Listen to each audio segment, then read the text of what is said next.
All right, so let's dive into some pretty heavy stuff today. Um, Potential reforms in the U.S. and this whole Anglophone union idea. Yeah. You sent over some really interesting sources, but Mhm.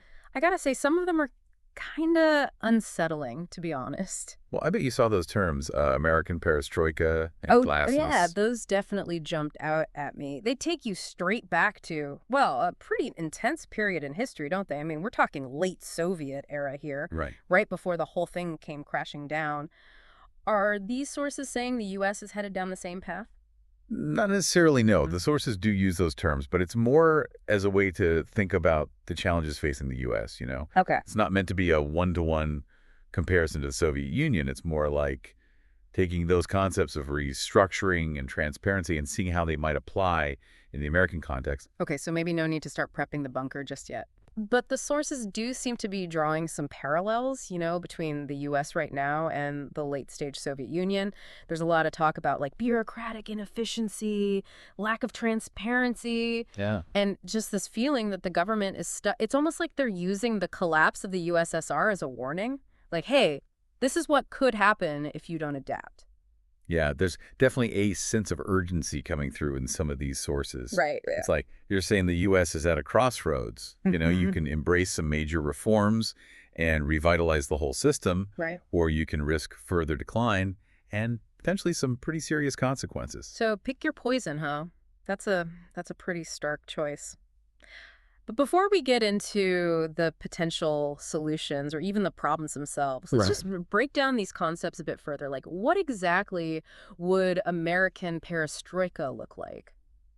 Well, keep in mind, it wouldn't be a direct copy of what the Soviets did, of Yeah. course, but the idea of perestroika applied to the U.S., it basically means restructuring key areas to improve governance, Mm-hmm.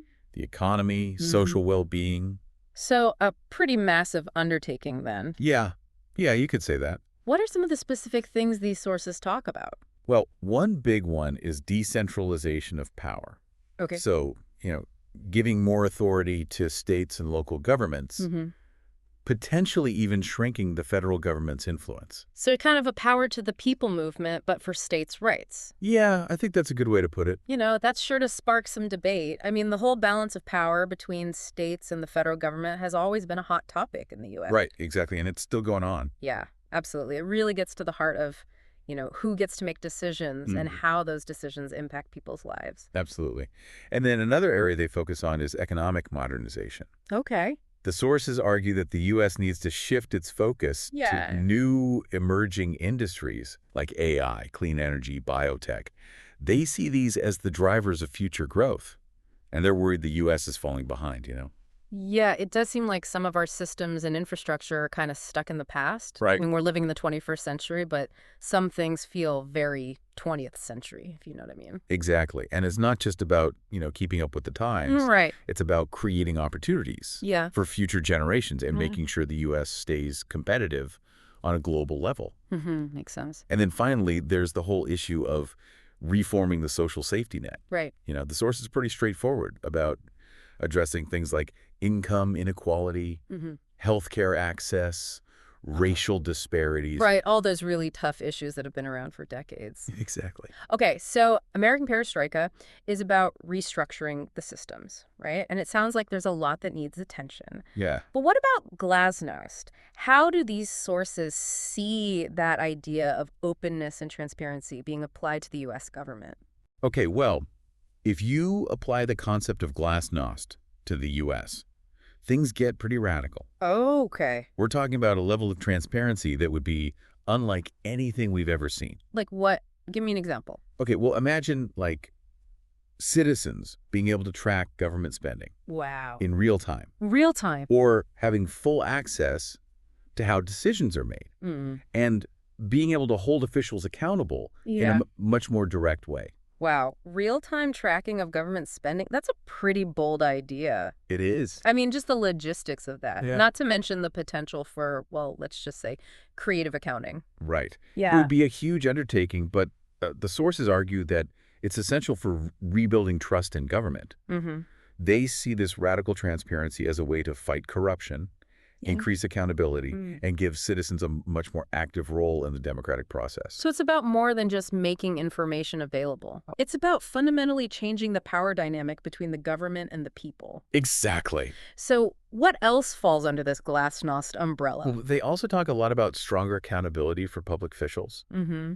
They envision a system where officials face real consequences for their actions, Mm-hmm. whether that's through tougher ethical guidelines, Yeah. more oversight, or even just greater public scrutiny. So less above the law and more answerable to the people, right? I bet that would make some people in power very uncomfortable. Yeah, no doubt. Yeah. It challenges the status quo and forces those in authority to be more transparent and accountable. Right. It changes the whole way we think about the role of government Mm. and the relationship between elected officials and, well, the people they represent. Exactly.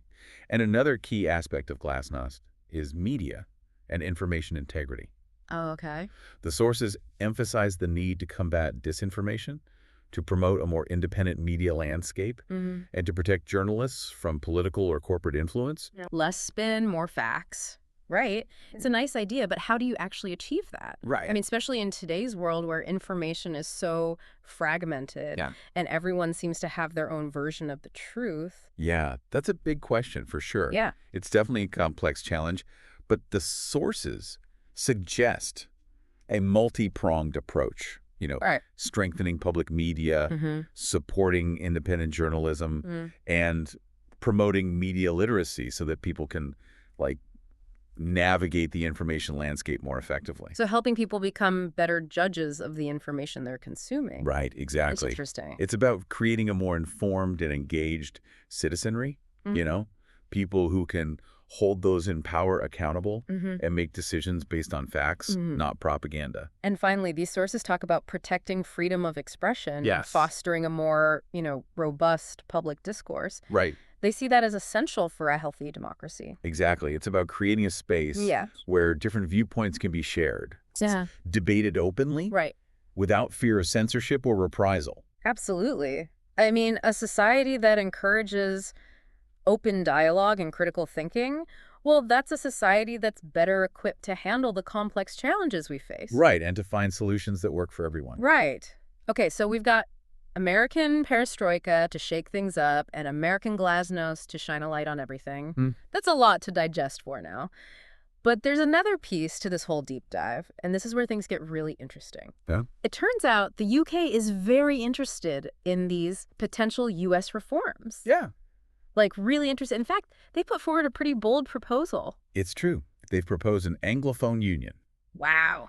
a political and economic union between the U.S. and the U.K. So this isn't just theoretical anymore. Right. Another country is basically saying, hey, we see you struggling and we're willing to partner up, but only if you make some serious changes first. That's a good way to put it. It's certainly a unique approach. Yeah, it is. And it brings up a lot of questions. Yeah. Why is the UK so invested in this?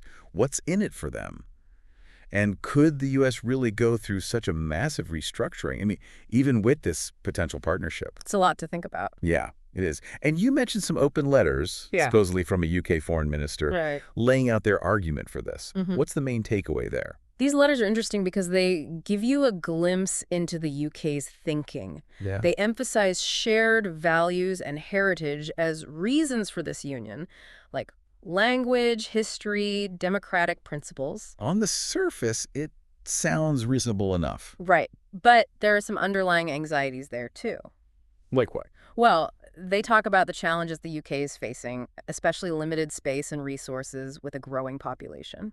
So it sounds like they're acknowledging that the UK can't go it alone anymore. Right. They need to find new ways to ensure their future prosperity and security. Exactly. So it's not just idealism. Yeah. There's pragmatism at play. Okay. Even a sense of urgency. And they're pretty upfront about their expectations, too. Right. Yeah, totally.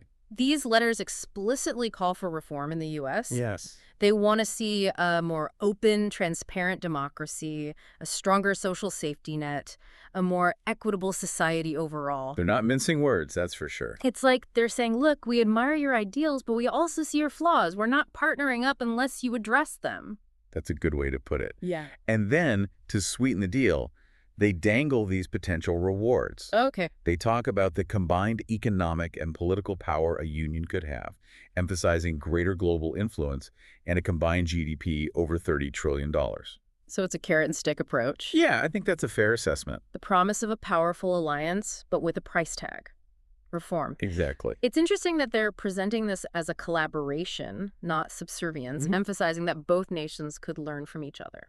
They're trying to present this as a win-win situation, a partnership of equals. Right, but let's be real, there's a pretty big power imbalance. Oh, absolutely. I mean, the U.S. is the global superpower, and the U.K. is.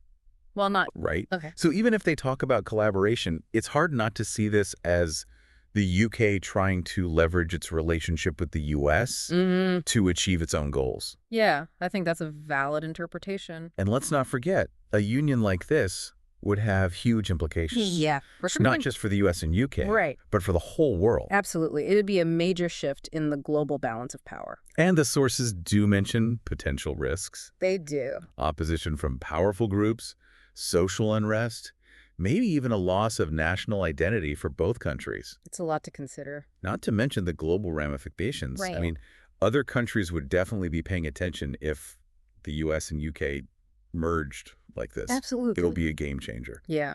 But let's not get ahead of ourselves. Before we speculate about the global impact, let's get into the details of what the UK is asking for. Okay. They've got this whole reform wish list. They do. And it's pretty specific. It is. And that's where things get really interesting. It's not just vague calls for change. Right. They've laid out specific areas where they want to see reform. Mm-hmm. And you guessed it. They've organized it along the lines of Perestroika and Glasnost. So if you're ready to jump into those specifics, Yeah, let's do it. let's start with the Perestroika stuff, those changes aimed at, like restructuring the U.S. systems. Okay, hit me with it. What kind of restructuring do they have in mind? Well, right off the bat, they're calling for the U.S. to devolve more power to the states, basically shrinking the federal government's role. Wow, that's a pretty big ask, isn't it? I mean, the balance of power between states and the federal government is like a constant debate in the U.S. Go ahead. This kind of shift would definitely shake things up. What do they think the impact would be? Well, the sources suggest that the U.K. sees this as a way to make the U.S. government more efficient, more responsive to its citizens. Okay. They argue that a smaller federal government would be less bureaucratic and more adaptable to the needs of individual states. It's interesting, but I can't help but wonder if it would work in practice. I mean, the U.S. is huge, so diverse. Right. And the federal government plays a vital role in making sure there's some level of, like, uniformity and cohesion. Yeah, that's a valid point. Would shifting power to the states just lead to more fragmentation and inequality? That's a concern they acknowledge in the sources. Okay. The UK is walking a fine line here. Yeah. They want a more decentralized U.S., Right. but they also get the importance of keeping the country unified and stable.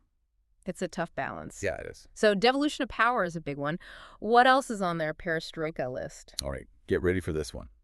They're also pushing for major electoral reform in the U.S. Okay. And, I mean, major. Like what? We're talking about things like voter suppression, Oh, wow. gerrymandering, Okay.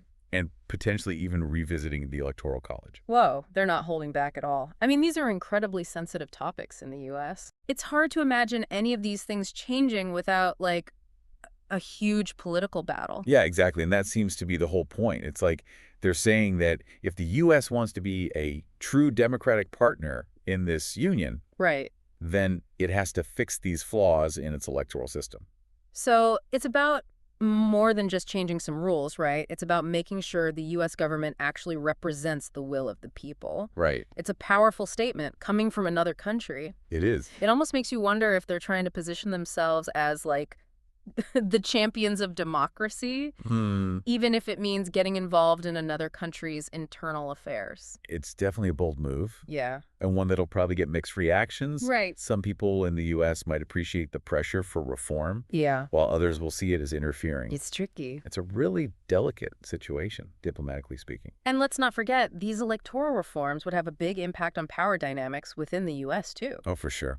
Change the way people vote, redraw districts. You're going to see a shift in who gets elected Absolutely. and what policies are implemented. It's not just about abstract principles. It's about real-world consequences. Exactly. Okay, so we've got devolution of power, electoral reform. What else is on their perestroika agenda for the U.S.? Well, next up is economics. They're calling for a fairer tax system, Hmm. more investment in healthcare and social safety nets, and less regulation of the economy. So basically, they're looking at the U.S. economic model and saying, we think we can do better. That's got to be a little bit insulting, considering, the U.S. has always been seen as the big economic powerhouse. It's definitely a bit of a jab, you're right. They're Yeah. saying that for this union to work, the U.S. needs to level the playing field a bit, make sure there's more economic fairness for its citizens. It's an interesting critique because it challenges this whole American idea of individual success being solely based on hard work and merit. Mm, The UK is bringing in those issues of systemic inequality, social mobility, yeah. and the government's role in creating a more just society. And they're tying it directly to the success of the union. Right. They're arguing that a fairer, more inclusive U.S. economy would not only be good for Americans, but it would make the U.S. a stronger, more reliable global partner. Interesting. Okay, so that covers the main perestroika points. Pretty ambitious, to say the least. Yeah, very ambitious. It's like they've given the U.S. a complete makeover plan from top to bottom. But what about Glasnost? What kind of transparency are they hoping to see? Well, they start with freedom of information. Mm-hmm. They want the U.S. to strengthen laws that give the public access to government records and decision-making processes. So more like a culture of radical transparency, where the default is to make things public, not keep them secret. Exactly. Do the sources give any specifics about what they want to see made public? They mention things like campaign finance records, lobbying disclosures, details about government contracts and spending. The idea is to really expose the influence of money and special interests in politics, and to make it easier for people to track how their tax dollars are being used. Makes sense. I bet there will be some pushback on that, though. Oh, absolutely. People will claim it's a security risk, Yeah. that it will make it harder for the government to operate, Yeah. that it'll lead to all kinds of pointless requests for information. Those are all valid concerns, but the UK's argument is that the benefits of transparency are worth the risks. Mm. They believe it would restore trust in government, Okay. reduce corruption, and make the U.S. a more accountable partner in the union. It's a good argument, but I wonder if it's realistic. I mean, to expect the U.S. government to completely change its approach to information, there's a deeply ingrained culture of secrecy there. It would definitely be a challenge. Yeah. But the UK seems to believe it's necessary. They see transparency as a fundamental part of good governance, Okay. and they're not willing to budge on that. All right, so that's freedom of information. Anything else on their Glasnost checklist? Well, not surprisingly, they're also calling for greater media independence in the U.S., Okay. stronger protections against political or corporate influence. This is another tricky one, right? Freedom of the press is hugely important in the U.S., but the media landscape is also heavily influenced by, well, corporate interests and political biases. That's true. How do they think greater independence can be achieved? The sources mentioned a few things, like bolstering public broadcasting, Okay. promoting nonprofit media models, Hmm. and putting in place clearer regulations to prevent media monopolies. Good ideas, in theory. Yeah. But I imagine those would face a lot of resistance from the big media companies. Oh, yeah, definitely. And political groups who, benefit from the way things are now. Of course. But the UK is essentially arguing that a truly independent media is crucial for a healthy democracy. Right. They're saying that the U.S. media, as it is now, is too easily manipulated, Yeah. too vulnerable to distortion, which makes it harder for people to get reliable information. It's an interesting point. It is. And it highlights this growing concern about, the role of the media in shaping public opinion and political outcomes. Absolutely. The UK is raising some fundamental questions about U.S. democracy and the ability of its citizens to access unbiased information. Okay, so freedom of information, media independence. What else is on their Glasnost agenda? Next up, they want stronger mechanisms to hold U.S. elected officials accountable. More oversight, Okay. more transparency, and real consequences for anyone abusing their power. This is another sensitive area. Yeah, it is. The U.S. system is supposed to prevent abuses of power, but elected officials have a lot of protection, too, especially at the federal level. What kind of changes are they suggesting? The sources talk about things like stricter ethics rules, Okay. overhauling campaign finance laws, Mm. and creating independent bodies to investigate wrongdoing by officials.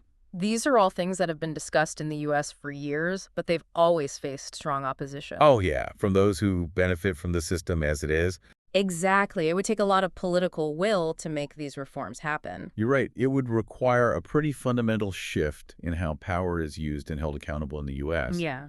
But the UK is saying that this shift is necessary for the U.S. to be a trustworthy partner in this union.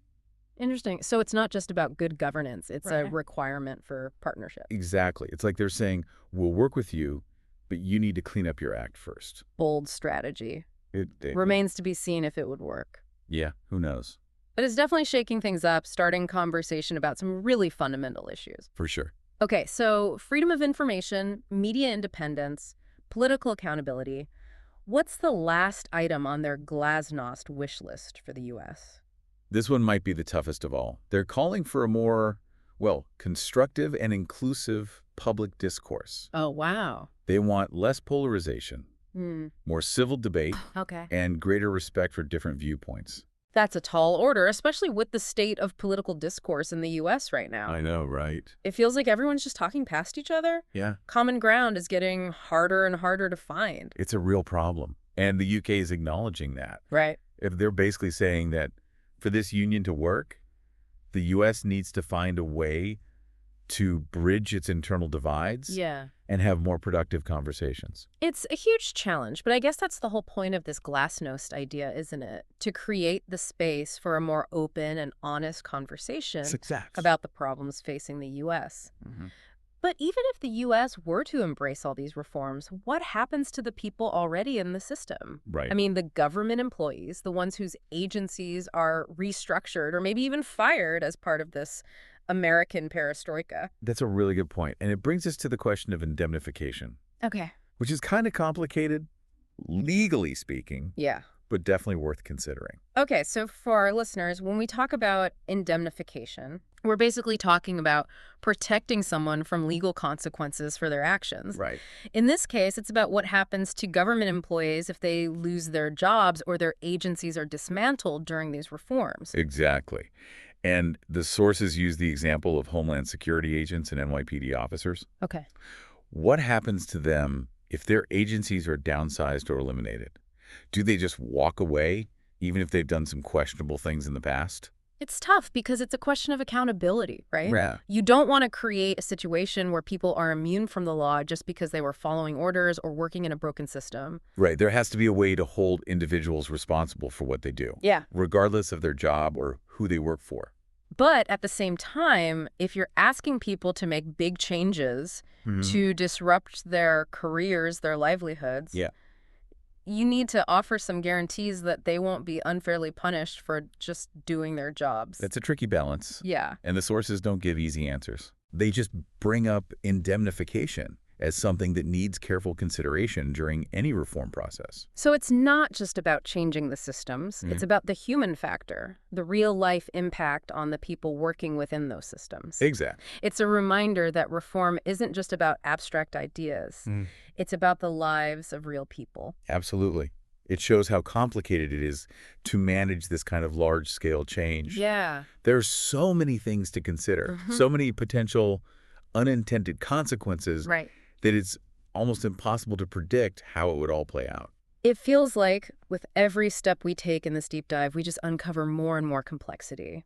But I think it's important to zoom out for a second and look at the bigger picture. What does this whole Anglophone Union thing really tell us, Right. about where global power is headed and what Western democracies are, well, worried about? Is this like a last-ditch effort by the UK, a power grab by the US, or is there something else going on here? It's definitely a product of the times, I think. The UK, with all its own issues and uncertainties after Brexit, is looking for new partnerships, new ways to be a player on the world stage. Yeah. This proposal suggests that they see the U.S. Yeah. as a way to achieve that. Right. But they're not just blindly jumping in. Okay. They're very clear that they want a reformed U.S. Right. as a partner, one that's more aligned with their vision of democracy, More transparent, equitable, globally engaged. Exactly. It's like they're holding up a mirror to the U.S. saying, Right. look, we see the potential, but we also see the problems. If you want to be a real leader in the 21st century, these are things you need to fix.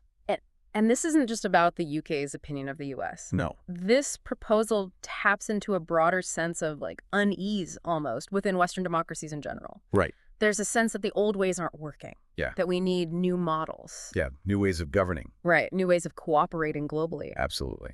So the Anglophone Union, at least how these sources present it, is more than just a political or economic agreement. It is. It's about values, Right. principles, Right. the kind of world order these countries want to see in the 21st century. Exactly. It's an attempt to reassert the relevance of Western democracies in a world where power is becoming more and more spread out. Right, it's a multipolar world now. And it reflects this growing understanding that the big problems we face, climate change, inequality, technological disruption, these things require a new kind of cooperation. Yeah. You know, we have to work together. But it's also pretty risky, right? Oh, absolutely. I mean, a union of this size, Yeah. it would create winners and losers. For sure. Both within the countries and globally. It would change alliances, shift power, potentially even create new conflicts. And the sources do recognize these risks. You know, Sure. they talk about potential backlash from groups with vested interests, the difficulty of combining different populations and political systems, and the need to manage this transition to a new form of governance carefully. It reminds us that even with the best intentions, Yeah, reforms can have unintended consequences. absolutely. You need to plan carefully, communicate openly, and be ready to adapt when things don't go as planned. Exactly. And this also highlights how important it is to involve the public. Yes, absolutely. I mean, if this Anglophone Union is going to be anything more than just a power play by the elites, Right. it needs to be based on shared values, a real commitment to democracy. That means including people in the conversation, Right. addressing their worries, making sure their voices are heard. So where does all this leave us? We've talked about American Perestroika, American Glasnost, the UK's proposal for this Anglophone Union, and all the complexities and risks that come with it. It's a lot to take in. Yeah, it is. And I'm sure you're out there thinking, okay, but what does this actually mean for me? That's the question, isn't it? Yeah. And I think ultimately the answer is up to you. These are big, complicated issues. There's no easy answers. Right. But by engaging with these ideas, Right. by thinking critically about the choices facing the U.S. and the world, Yeah. you become part of the conversation. And that's how real change happens. So as we wrap up this deep dive, I want to leave you with a few things to think about. What stood out to you today? Right. What resonated? Yeah, what surprised you? What made you think differently? About the U.S., the U.K., the world? Do you see the potential benefits of this Anglophone Union? Or are the risks just too great? And maybe most importantly, what role do you see yourself playing in shaping the future? Right. Of your country, of the world. We encourage you to keep exploring these questions. Absolutely. To seek out different perspectives and to have thoughtful conversations about the challenges and opportunities we all face. Right. Remember, the future isn't something that just happens to us. It's something we create. Together. Thanks for joining us on this deep dive. We hope it's given you something to think about. Yeah. And inspired you to keep learning about the world. Absolutely. Until next time.